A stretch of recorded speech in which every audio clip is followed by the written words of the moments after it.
Wonderful. This call is going to be recorded and then put online so that others have the opportunity to catch up as well. Welcome everyone to this third and last call to shape the main topics for this year's EuroDIG. It's main topic 2 that we are talking today, which at the moment has the very general headline of internet fragmentation. We know that's very general, and it's up to the org team to define that a little bit more. The call is, or that we have this kind of call, is the direct result of a proposal that was made during the public planning meeting, where it was suggested, in order to avoid redundancies among the topics and among the speakers, that we should actually start with a bigger org team and then boiling it down to the subtopics and agree on this from the start together, and not the other way around like it was in the past, that secretariat and subject matter experts are kind of defining the topic and looking into this. So this is the scope of our call, and of course we would also be very much interested already today to learn to which subtopic you would then mostly like contribute to. We will then also organize in the course of the session planning further joint calls where we all come together, all organizing teams for all the 3 subtopics, so that we update each other on where we are in terms of organizing the session. You see, I know you don't see because I haven't shared my screen yet. So you see now that subtopic 2, internet fragmentation, is not yet very defined yet. The approaches on risk, focus area risk and focus area resilience, are at the moment absolutely identical in terms of the keywords that are in the header and as well as the proposals that are mentioned. And this actually shows you why we are going to meet, because we want to find a good distinction between the 2 subtopics when we discuss the risks and when we discuss the resilience. In this special case, we found when looking at the proposals that all the proposals that are mentioned here include an element of risk, but also an element of resilience. And let's come to the hope a little bit later. You see that the discussion on global internet governance processes like the Global Digital Compact or WSIS and these kind of things has moved from the opening day to the hope section, let me put it that way, under internet fragmentation. So we believe that the idea of a global internet for everyone that is equally accessible for everyone could really be indeed discussed under these global internet governance processes. So I stopped talking here. Yeah. Sorry, just to jump in, because previously that was the EU and African parliamentarian session. So has that moved somewhere else, or is that no longer? Exactly. The EU AI parliamentarian session has now been moved to the second half of what we formerly call day 0. So let me put it as the opening plenary, because that is really, as we found out, a standalone event, because we cannot yet define the topics for the EU AI roundtable. We would like to invite parliamentarians to define their topics. And since we don't know yet what these topics might be, it would be not reasonable to discuss this under fragmentation. I must say it was a pretty European view at that time to suggest that we discuss internet fragmentation with African parliamentarians, because what I've been told from them is that basically an African parliamentarian might not be that knowledgeable about all the facets of internet fragmentation, and that they might suggest to discuss another topic like disinformation or access or whatever they come up with. So that's why we said, okay, understood, let's make the EU roundtable a standalone event, and let's rather discuss global internet governance processes under the aspect of potential fragmentation. I hope that answers the question. So I would indeed like to invite you now to let us know how you would like to approach the topic of fragmentation. The good thing is we have already one confirmed keynote speaker, which is Andrew Sullivan. And I give the floor to David Frauci, also from the Internet Society, and then to Anna Neves. Please go. Hi, hello. Thank you, Sandra. I was going to ask you regarding the keynotes, because together with my CEO, before there was a commissioner over there on the named on the agenda. So I would like to know if this person has dropped or moved somewhere else, or if you have somebody already more or less engaged. She's already okay. She was also moved up because this keynote, if we get her, we are still waiting for confirmation. If we get her, that keynote would be related to the roundtable between the parliamentarians. That's why she has also moved up. So you see, we have for each main topic 2 keynote speaking slots, and most of them can yet be filled. We do have some discussions here, but it's too premature to put names in the program at the moment. Okay, good to know. If not, we can go just for one keynote. Yeah, of course. Okay. Yeah, it depends on what can we achieve. Okay, thanks. It was only that. You're welcome. Anna, please go ahead. Hi, Sandra. Hi, everyone. Just for the time, just would like to understand. So we are going to have a workshop on the 19th on the processes. So on the Global Digital Compact with this +20. And then we'll have, again, similar discussion under the internet fragmentation, or we are going to have a workshop on the 19th that will be really oriented to what we have now for discussion, these different processes, the synergies between them. And on the 20th, we'll have this discussion, but under only the chapeau of the internet fragmentation. Exactly, and under the aspect of hope, because all these global processes are basically initiated to give us the hope to keep the internet free and open for everyone. Yes, of course. Okay, I got it. Thank you. Who else would like to speak? And please, in particular, give us guidance on how we should approach the element of risk and how to approach the element of resilience. Chris and Claudia, please go ahead.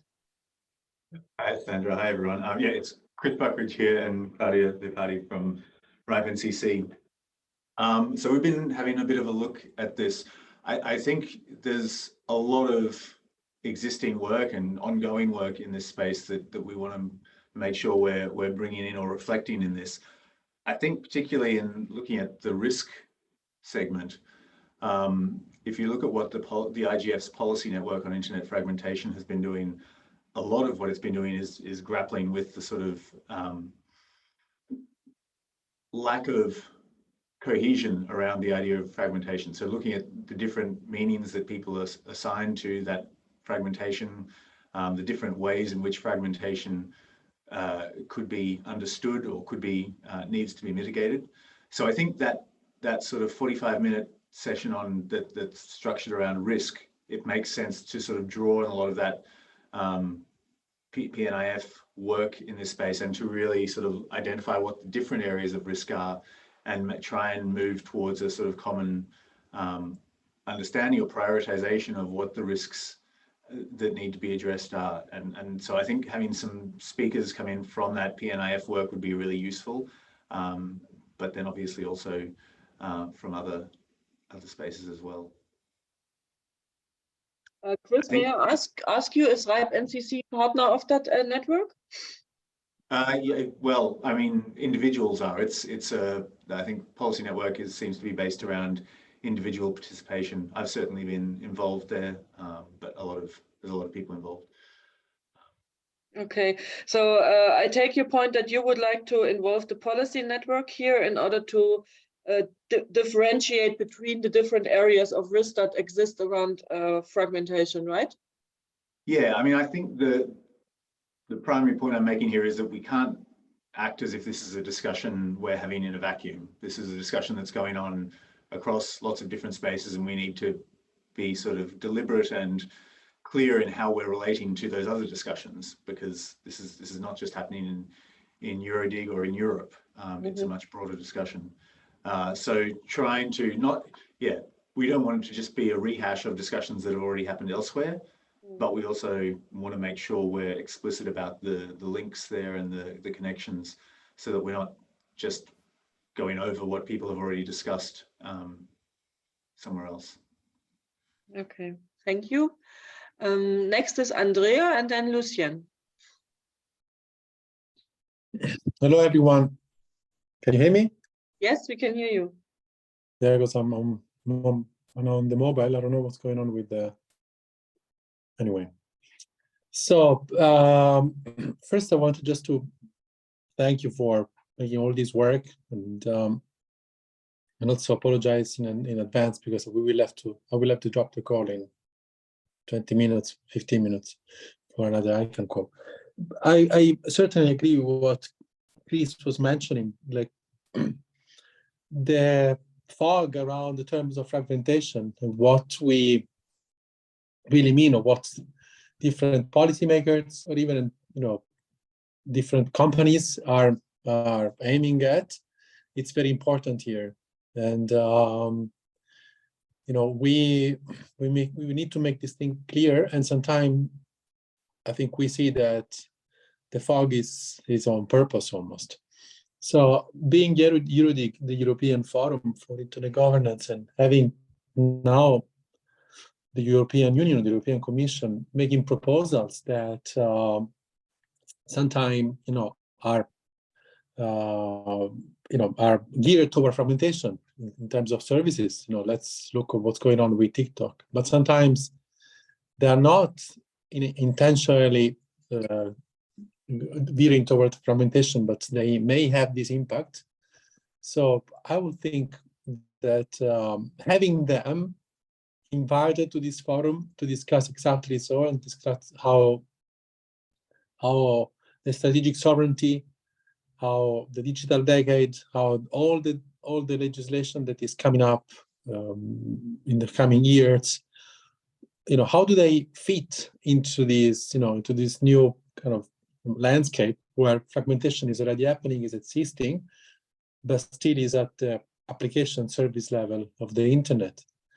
And there are some of these initiatives that actually are going down to the infrastructure level of the internet, and including what was the big topic this week and in the last months about all the discussion about fair share, that for those of us who have been around, very much goes back into what we've seen almost 10 years ago now about the net neutrality. So I really would like to, and it's great that we have Andrew there and Isaac there, because I know they're very concerned, they look at that holistically.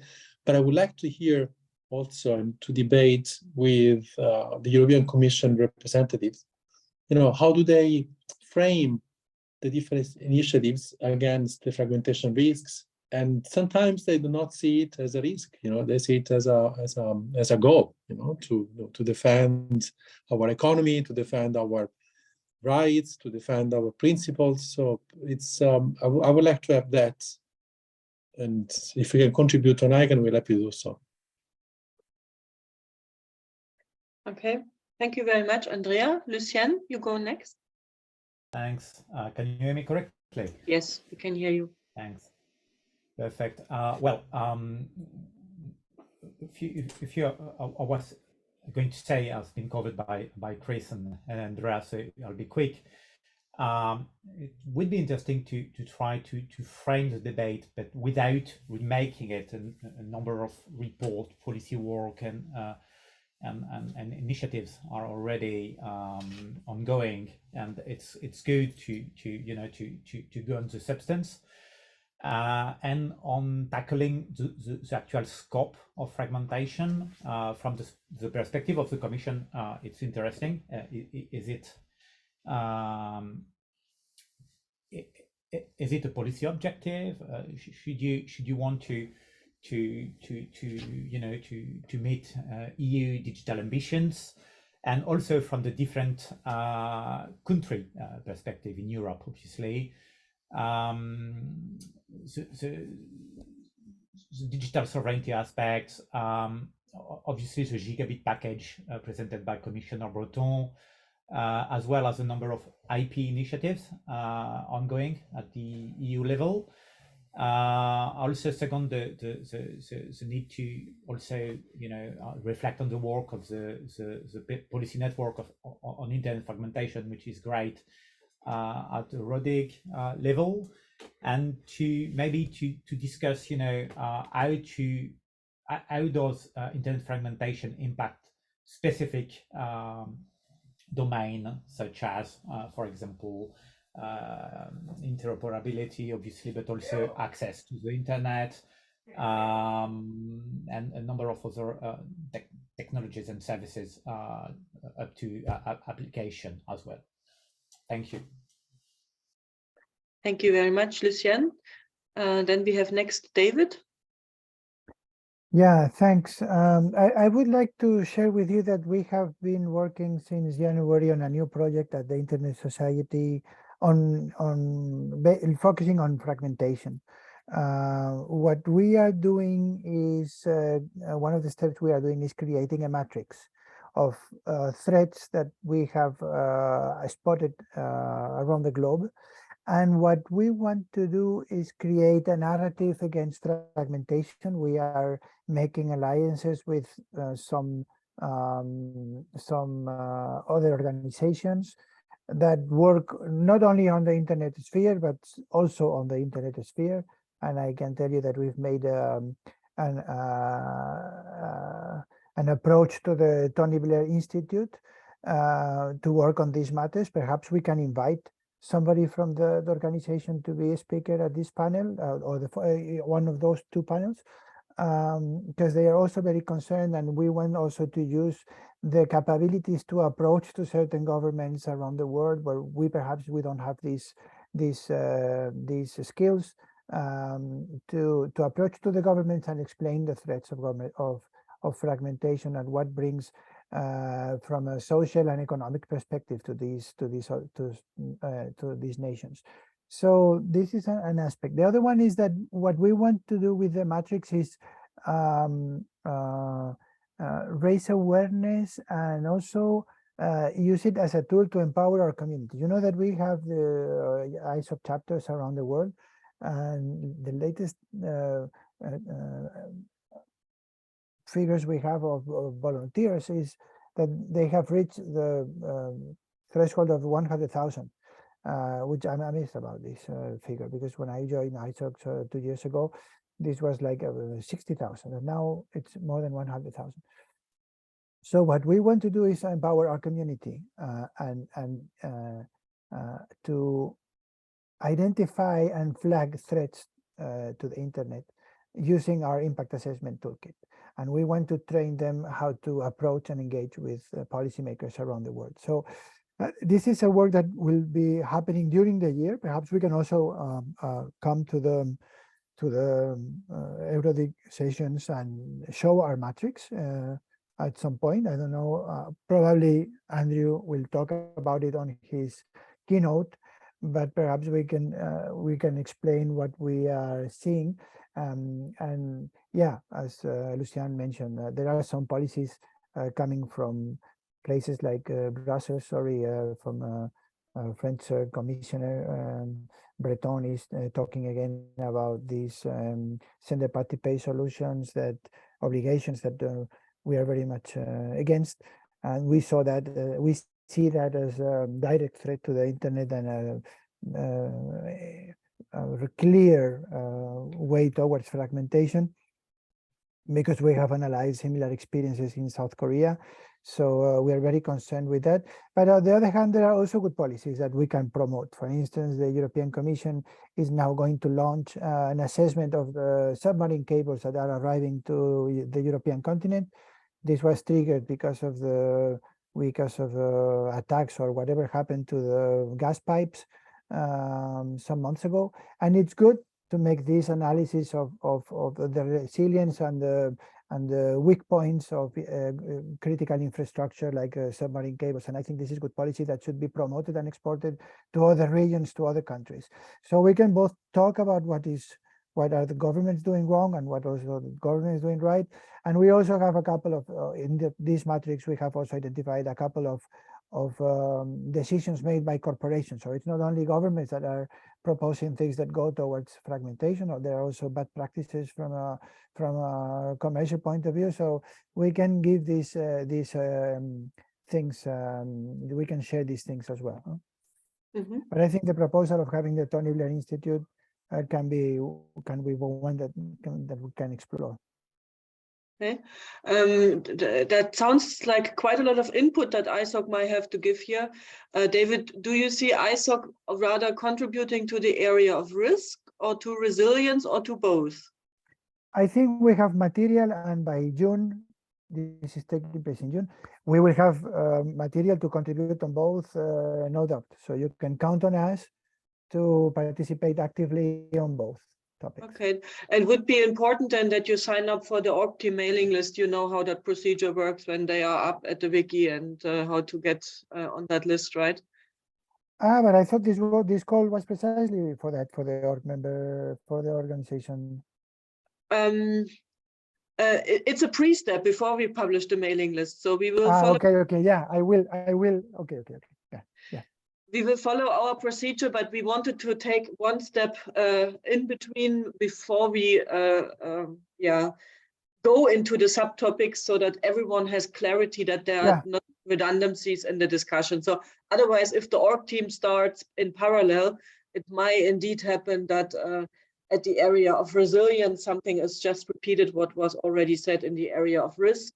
And this is for the reason why we also, for this reason, we will also meet in between them. Yeah, sure. I know that I have to enroll and be part of the org committee. Yeah. Okay, so, and everyone else as well who is interested, of course. Chris, Claudia, you have raised hand again.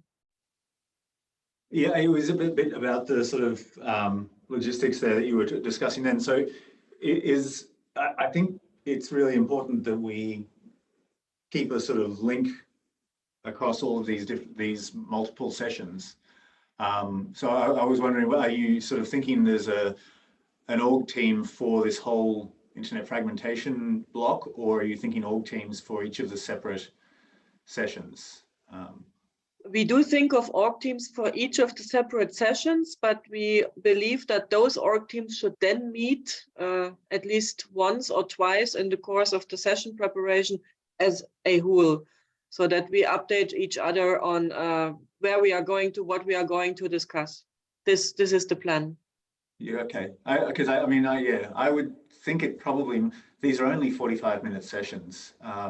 You're really, in a sense, talking about two halves of the same session for those first two. I think the third one on HOPE and on the digital cooperation processes is a bit of a different beast, and that's fine. But certainly those first two, you don't want any overlap. You don't want any, you want them to complement each other, basically. So I wonder if maybe there needs to be a little bit more than just urging two org teams to try and coordinate. Because I'm not sure how well that usually works. Usually works is the wrong wording here. Usually it really worked in the way that every team was working separately and starting in parallel, but this time we want to bring them a little bit more together. We might come to the conclusion, and that's not carved in stone, that actually one big team is preparing the discussion on risks and resilience. If this, and we will see when the people are subscribing to the mailing list, if this are more or less the same people, then we can make that one big org team. Then we don't have to operate with mailing list. That could be a conclusion also of this call. So we are definitely open for that. And I invite to let us know, to invite you to let us know what you think about it. If we start for risk and resilience with a complete joint mailing list instead of making the two, would also speak a little bit why we still have at the moment the same keywords here and the same proposals. So might indeed make sense. Yeah, it would make sense. Just to speaking. Okay. Take note of that.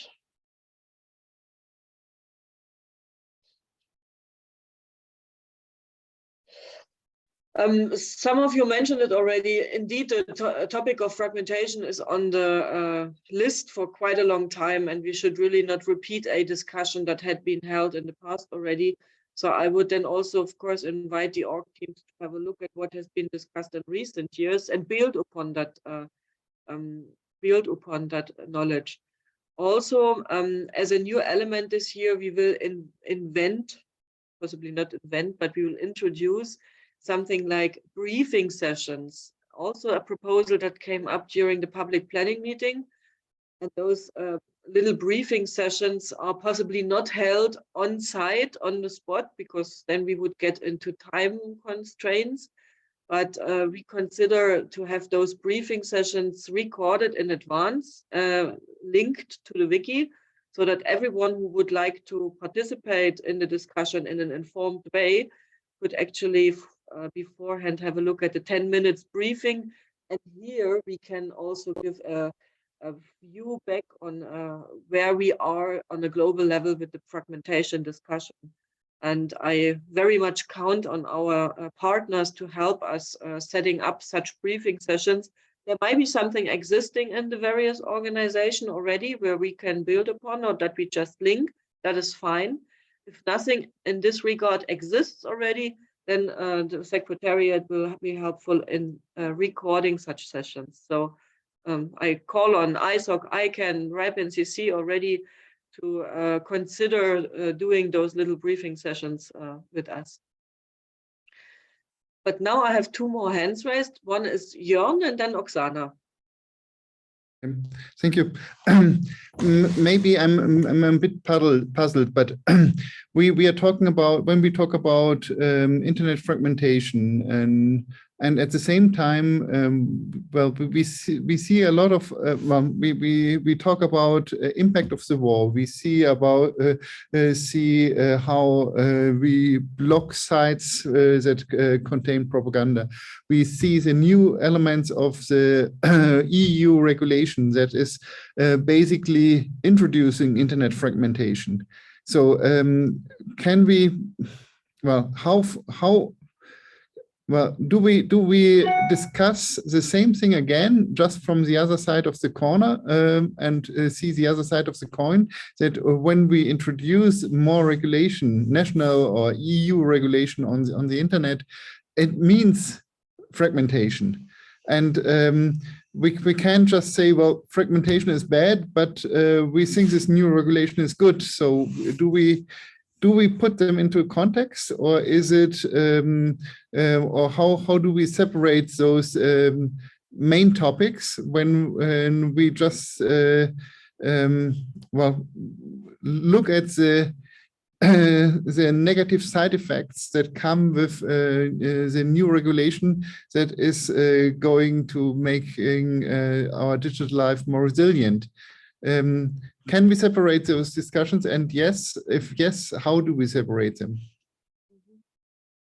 A good point, and I think that goes very much back on what David Fauci just said about well-intended approaches from the regulators or from the legislators that have unintended side effects that one actually don't want, because they would lead to even more fragmentation. And what I already learned from this call, that it's really hard to make a distinction between the risks, the hopes, and the resilience here, and that we might indeed, for risk and resilience, start with one team that really looks at the thing from a holistic point of view, and then decides throughout the preparation of the session how to address the topics, from which angle, and so on and so forth. I really think this is obviously the the challenge here in this topic, and that must be resolved by the org team then. Oksana and then David. Do you hear me? Yes, we can hear you, Oksana. Thank you very much.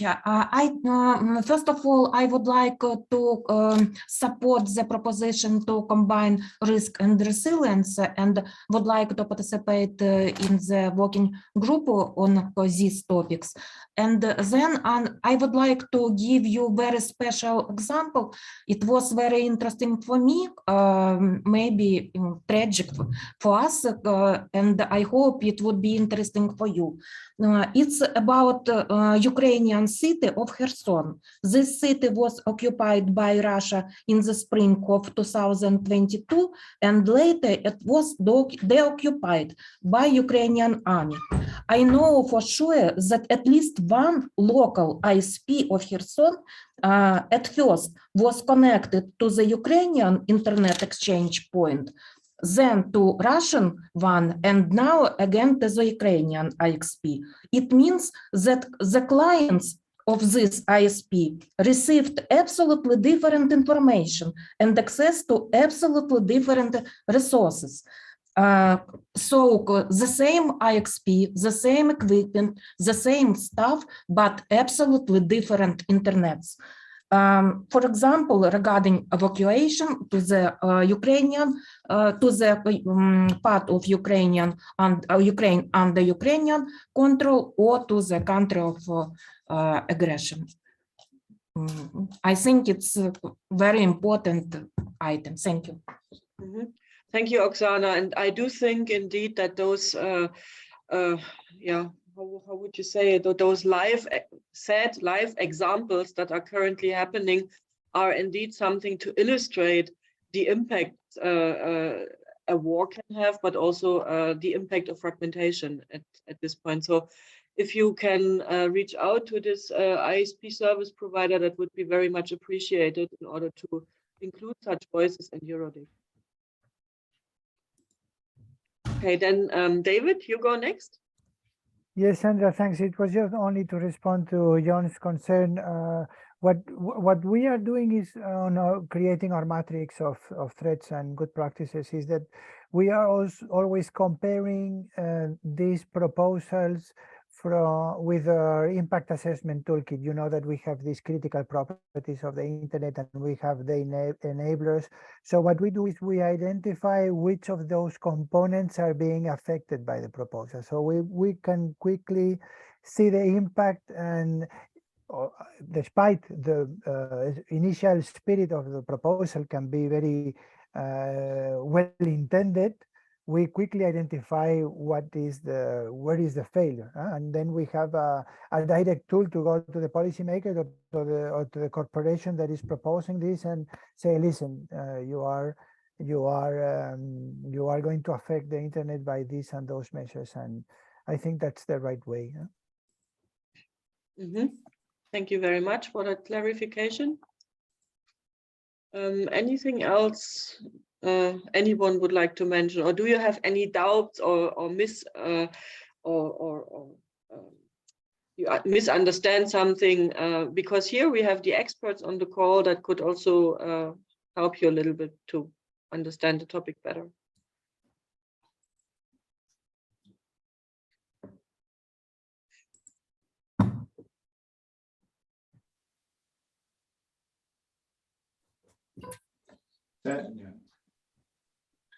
I just want to say, yes, Chris, Claudia, and then Liliana. No, I mean, I think that the challenge here is going to be using this time to say something new and to sort of really get some different European perspectives on a discussion that's already taken up a lot of time in the last 18 months. That's been going on in a lot of different spaces. So I think, yeah, we have, as you say, a lot of people in this group, and I'm sure in the organizing team, who have been part of those discussions and understand where things have come to. I think with the work of the PNIF, for instance, we have narrowed down a little from the various different sort of categorization schemas that people have used over the years, whether it's the West paper or Milton Mueller's book or other spaces, the work that the parliamentary paper that was done for the European Parliament. So yeah, I think just that would be my really strong urging. I think Ripen CC will certainly be very much part of this, and we'll help push towards that. But to make sure that it's not just rehashing what's been there, but also making sure that it's learning from and moving forward with the discussions that have already happened. Mm-hmm. Full agreement in the chat, Chris, and also from my side. Yes, that is really something that EuroDIG always tries to do, to either continue a discussion with the new elements, but not to repeat what has been said already. This is really important, and I would also urge the org team to very much take that into consideration. Liliana, and then Vlad. Yes, okay, I'm trying to understand here now, and maybe to brainstorm also very loudly. So if I understand well, so there is internet fragmentation ongoing as a process on all levels, regulation, policies, and different kinds of initiatives. But then again, I was triggered by Chris saying that there are initiatives to mitigate internet fragmentation. So if we're trying to avoid, I'm not sure if we're trying to avoid or mitigate internet fragmentation, or we're supporting by adoption of new regulation that are actually, we're implementing it already for a couple of years on all levels. So if we say that on resilience, we are defining what kind of initiatives there are to mitigate internet fragmentation, then what do we discuss in the part of hope? Are we getting back the cycle again, back to having one internet? Are we supporting the idea of not having the fragmentation? So what would be the hope part then? Who is going to ensure the integrity of the internet itself without being fragmented enough, or what's enough, you know? So in this hope part, who do we recognize to ensure the umbrella organization, or who do we see as a coordinative top level, let's say, decision maker or organization that is going to ensure the integrity of the process of not having the internet fragmentation done on all levels? As where do we want to go with this? So what is the hope part? Liliana, these are a lot of good questions, and I do believe if we could all answer them, we could stop doing internet governance forums, because then we are done. The world is in order. I think you mentioned a lot of good questions, and we will possibly be not able to solve them all. And something that was said recently at the UNESCO conference about internet governance forums, the main game or the main aim of these forums is not to present a solution, but first of all, to make a capacity building on understanding what the problem is. First of all, everyone has to understand what is the issue, what is the problem. And when everyone has the same understanding and is aware of this, then the work starts sometimes on other levels, on the legislative level, on the technical level, to find solutions. But this is really where I see the main contribution of EuroDIG and the IGF to build capacity in understanding the problem and defining the problem, and maybe even agreeing that's a problem. I think this is hard enough. And the hope section. So that is the hope section, actually, to bring everybody on board with the same understanding of challenges that we have. Yes, and then work towards global processes that are underway that then lead to a holistic kind of view. And we know how difficult that will be on the UN level to get an agreement on these kind of things. So in the hope section, we can definitely not provide answers, but we can at least trigger a discussion, I would say. Vlad, you go next. Yes, hello everyone. I just wanted to bring some vision on the problems that probably we have, and they happened during the last year, and some of them were already mentioned here. One of them is the problems with connectivity on the occupied territories, as Oksana said. For example, in Donetsk and Luhansk republics, the internet was blocked. I mean, the Google and Zoom and other services are blocked for the users. And I think it would be interesting to look at what tools Russian government uses against internet in these republics. And for this, we could invite the investigators who work in this field, and probably they can share interesting details about technical attitudes and technical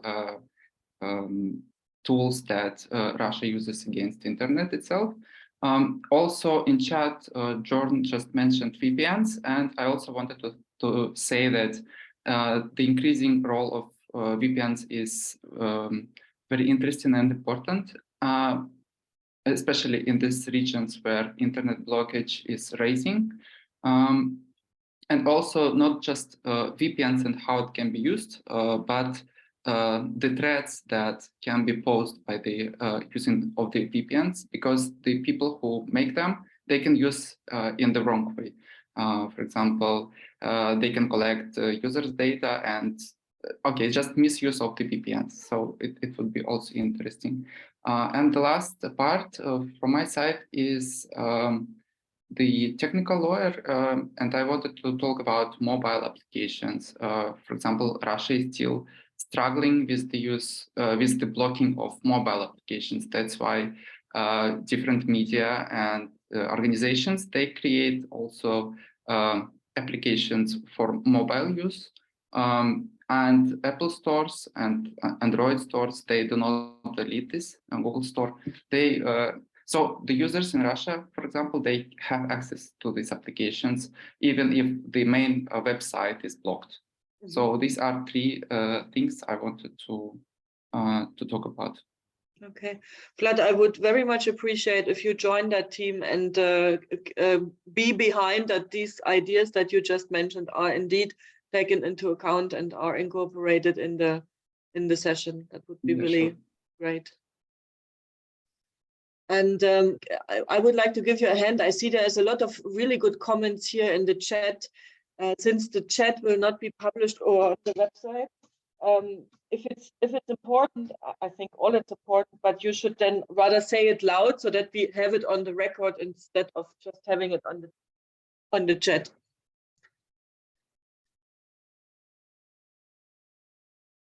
Anyone else who would like to speak? Anna, please go ahead.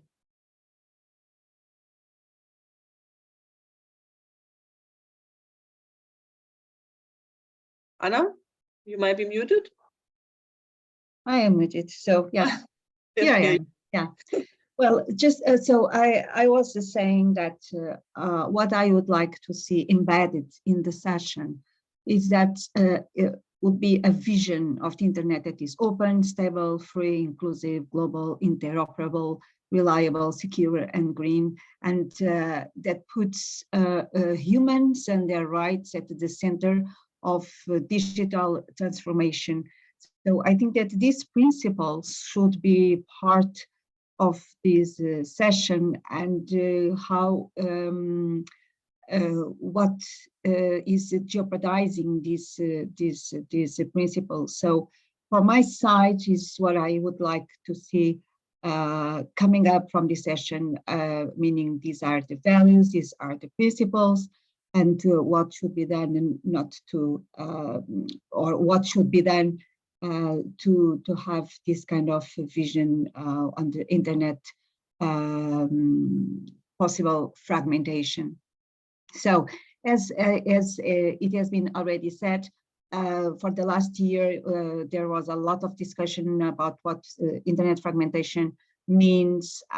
So we had several sessions all over the year on this issue, and now we should really see what we really want for the internet and what is jeopardizing it, and if fragmentation is meant like a bad thing, or if sometimes it is a good thing.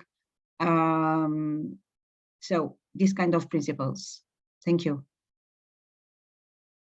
Thank you very much, Anna. Yes, this was exactly the point, how we see this topic of the global processes being grouped under HOPE. And maybe we can even send a strong message out of this main topic to the decision makers when they discuss at the global summit the outcomes of the Global Digital Compact and agree on the principles and on the guidelines. I think that could be even give a strong message to that discussion, what we would like to see in this respect. Chris, Claudia? Yeah, just to say, yeah, I mean, I think you're right in terms of that HOPE session provides a useful opportunity if we can get someone who can really speak to the digital principles that the EU has laid out recently and sort of really make that strong connection of this is what governments in the EU at least have really committed to as a vision of the internet, and yeah, we can talk about holding them to that in that discussion as well, because I think it's not a given that governments will necessarily hold to the principles that they've laid out for themselves, but that's where principles are very useful. So yeah, I think that's a really good opportunity. I think sort of when we're talking about risk, yeah, we can be talking about the risk of fragmentation of the internet itself. So that's very much in a way the sort of technical layer, like fragmenting the global internet. We can also be talking about the risks that fragmentation has for users, has for people. And I think that's one of the distinctions that the Policy Network on Internet Fragmentation work has done in the last 12 months, has really looked at those two kind of quite distinct areas, distinct points. But that's yeah a useful area to sort of dig into a little bit in the risk segment. Okay, thank you. Now we have Reijo Kumpainen. Yes, hello and greetings from Tampere. It's snowing at the moment, but hopefully not into summertime. Sometimes it is, but hopefully not this year. But anyway, I would like to raise some another point of view from when we are talking about the HOPE, because I'm working in the field of education, and we have been talking about what the internet is and where it is going, and the HOPE is, for example, to see the HOPE, the internet in another way than it is today. But another point of view is that we can also talk about the education and what kind of skills children, young people, and citizens could have, that they can confront the fragmentation of the internet, because it's something that when they have, for example, media literacy skills, they can have better possibilities to understand what is happening on the internet and what is the fragmentation, and how can they reach and find, for example, good knowledge if it is possible from the technical point of view. So that's the one point that understand from the point of view of citizens what kind of skills they need and perhaps will have. Indeed, that's a very good point. And Reijo, if you look at this topic, maybe even one of the proposals is one of the one that you submitted, is indeed here happening exactly before that main topic, which is digital information literacy as a modern civic skill. And then we say a Finnish perspective. So this is indeed a workshop that directly could lead to the next main topic then after the lunch break in this respect. So it was done on purpose. Anyone else who would like to speak up, ask a question, raise a concern, then please raise your hand or your voice. Lucien. Just a quick word again. I think this topic is very great use case to showcase actually what is the forces even of the IGF as a platform at the global level, obviously, but also at the regional and national levels, to be able to actually discuss and bring the discussion among stakeholders. It's a difficult topic, as you all know, and having the IGF as a platform is, I mean, from a policy standpoint, it's a deliverable, it's an outcome. Indeed, I fully agree. Thank you. Okay, who else would like to speak?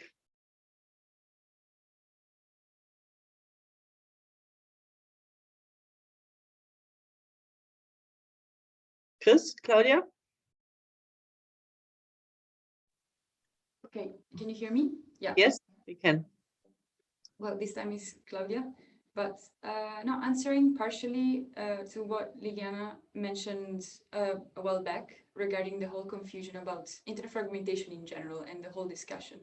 Like, just as a brief comment, I would suggest to narrow the focus and define things a bit more clearly, like to define things a bit more clearly. We should not really talk about just as internet fragmentation as a issue to avoid in general, because interfragmentation can also be a bit inherent in the nature of the internet. But I would definitely say, and this structure of EuroDIG kind of shows it, that we should address the risks that fragmentation can provoke. So it's not really a matter of avoid internet fragmentation by itself, but the risks that can be caused by it. And that was just a thought that I was thinking of sharing. Mm-hmm. Thank you very much. And I indeed think that a briefing session, like 10 minutes before, to frame the topic would help here indeed.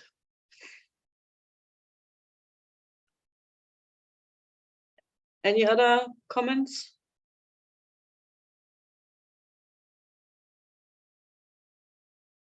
I give you a moment to think about it, and we'll already try to summarize this call. So for me, a takeaway from this call is that we will have only one mailing list for both topics, or for both focus area for risk and resilience. We also keep the number of proposals that are mentioned here and the keywords that we currently have the same. And it will then be up to the org team to define or to moderate a discussion that leads from risks to then the focus of resilience. I do think the section of hope is indeed a little bit separated, and I know already that there are people interested in contributing to that one who are strongly involved with the global internet governance processes, such as the GDC offices and others. So I see that we have basically two teams here for this main topic. One looks into risk and resilience, and one looks into hope.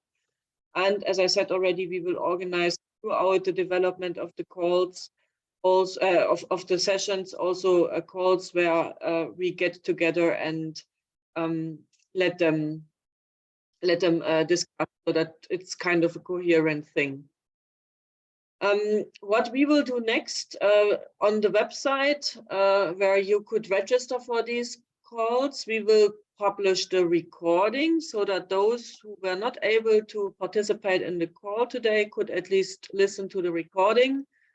And Rainer, I said we agreed on in the course of the next week to have the mailing lists up and running. Was that the case? Yes, I think so. Yes, so that second half of next week, the mailing lists will be ready to be subscribed to for those who are new to the process. Each of the workshops, each of the subtopics, apart from subtopic 1 and 2 on fragmentation, will have a dedicated session page. And on this session page, you find a mailing list. And by simply subscribing to the mailing list, you become part of the org team.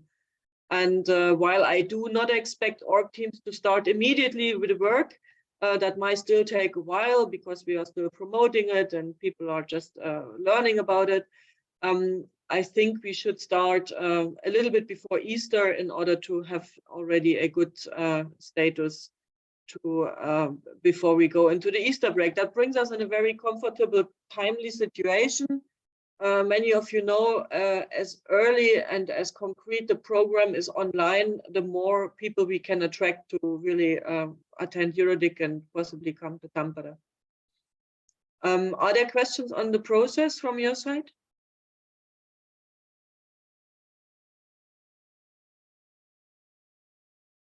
Okay, if this is not the case, I think we can finish that call. That was a really good discussion. I thank you very much. A lot of input, and I think more clarity could be achieved. So I'm looking very much forward to all of your contributions and to see you in Tampere, hopefully. Have a good weekend.